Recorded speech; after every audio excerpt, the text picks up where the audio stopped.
ఏమైందిరా? శివ, శ్రీ హర్ట్ చేసేలాగా ఏమైనా మాట్లాడిందా? చెప్పు శివ, నిన్నెప్పుడు ఇలా చూడలేదు. శ్రీ రిజైన్ చేసి వెళ్ళిపోయింది. తనకు చెప్పకుండా వాళ్ళ ఊరు వెళ్ళడం వల్ల బాగా కోపం తెచ్చుకుంది. ఎందుకురా కోపం? ఒక పెద్ద పుట్టను పెట్టుకొని దానికి పూజలు చేస్తూ ఆ గంగమ్మ వచ్చి ఏదో చేస్తుందని భయంగా బ్రతకడం తప్ప ఇంకేమన్నా ఉందారా ఊర్లో? పుట్టేంటి ప్రభా? ఓ, నువ్వు చూడలేదు కదా? ఉండు చూపిస్తాను. రే శివ, ఆ రోజు ఫోటోలు తీసాం కదా, లతకు చూపిద్దాం. నీ మొబైల్ ఒకసారి ఇవ్వరా. ఇవ్వు.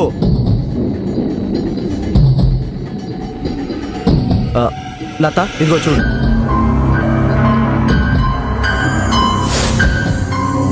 ఇది ఆ పుట్ట ఫోటో. అలాగా?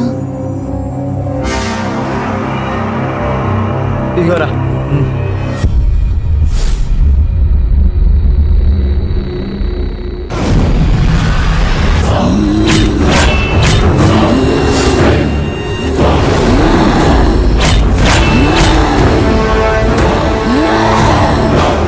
నేనేరా గంగమ్మని. గంగమ్మని.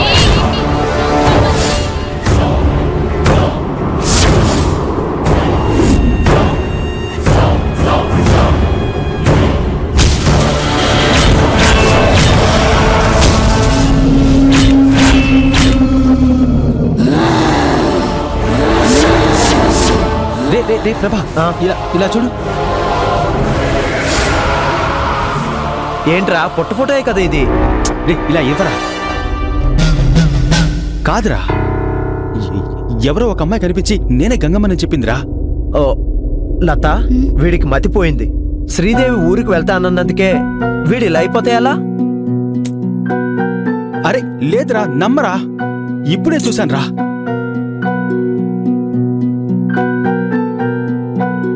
శివ, రిలాక్స్.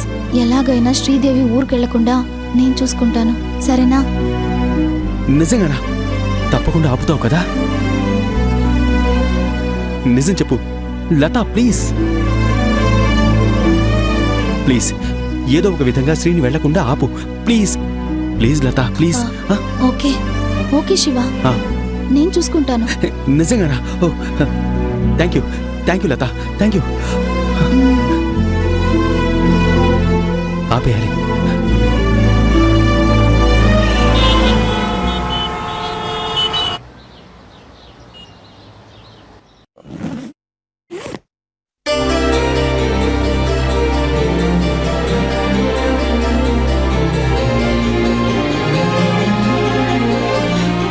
నీ మేలు మర్చిపోలేనమ్మా. నా ప్రార్థన ఆలకించి వాళ్ళకి ఏ హాని తలపెట్టలేదు. ఇంకెప్పుడూ అలా జరగకుండా చూసుకుంటాను తల్లి. నీ అనుమతి లేని ఏ కార్యము నేను చెయ్యను.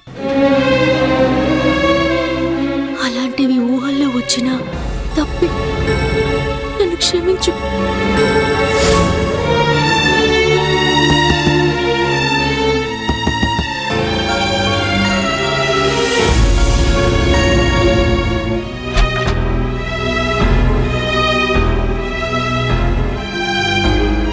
హాయ్ శ్రీ, ఏం చేస్తున్నావు?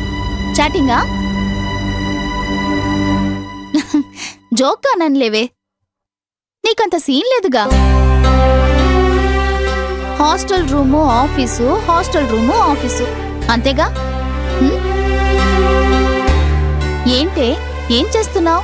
రూమ్ షిఫ్టా లేకపోతే హాస్టల్ షిఫ్టా?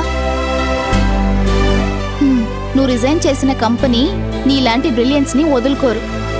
ప్లీజ్ లత, నేను వెళ్ళిపోవాలి. నేను పోనివ్వనే. ఒక చిన్న ఇష్యూని ఇంత సీరియస్ గా తీసుకుంటావేంటే? అసలు ఇప్పుడు ఏమైందని ఉద్యోగం అనేసి ఊరికెళ్ళిపోవాలనుకుంటున్నావు? నాకిది life and death matter. What? నీకు అర్థం కాదులే. ఏయ్, లూజ్లా మాట్లాడకు శ్రీ. శివ జెంటిల్మెన్ కాబట్టి మీ ఊరెళ్ళి మీ వాళ్లతో మాట్లాడాడు. నువ్వు దాన్ని తప్పు పడితే అంతకంటే ఫులిష్నెస్ మరొకటి ఉండదు.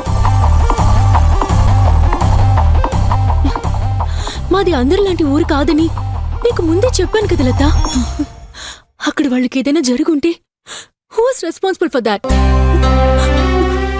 నా కారణంగా జరిగిందని లైఫ్ లాంగ్ నాకెంత టార్చర్ గా ఉండేది. ఏ శ్రీ, నువ్వు ఊహించినట్టు ఏం జరగలేదు కదా. వాళ్ళిద్దరూ హ్యాపీగా ఉన్నారు. నువ్వే అనవసరంగా టెన్షన్ పడి రిజైన్ చేసి ఊరికెళ్ళిపోతానని ఏదేదో చేసేస్తున్నావు. ఊరికి వచ్చేస్తున్నానని మా నాన్నగారికి చెప్పేశాను. వాళ్ళు నా కోసం ఎదురు చూస్తుంటారు.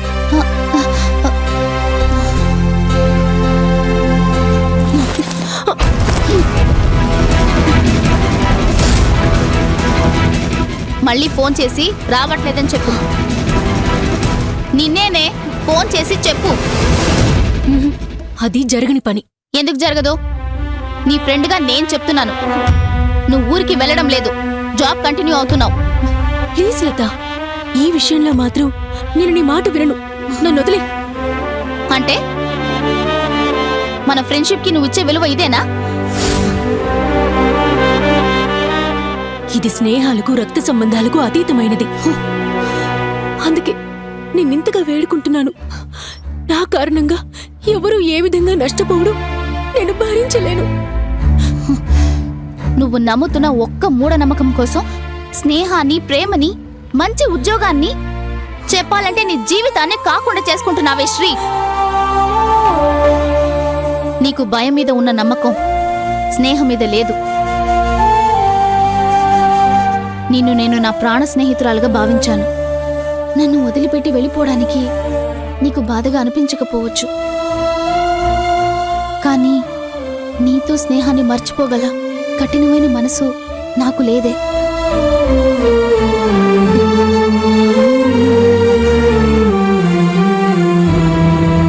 నువ్వు నీ గురించి ఆలోచిస్తున్నావు శ్రీ, కానీ నిన్ను ప్రాణంగా ప్రేమించే శివ గుండె కోతని నువ్వు అర్థం చేసుకోలేకపోతున్నావు. ఒక్కసారి నా మొహం చూడవే. ఎందుకు ఈ ఊరొచ్చి ఉద్యోగంలో చేరి మాతో స్నేహం చేశావు? అసలు ఎవరు నేను రమ్మన్నారు? రావడం, స్నేహం చేయడం, వెళ్ళిపోవడం అంత నీ ఇష్టమేనా?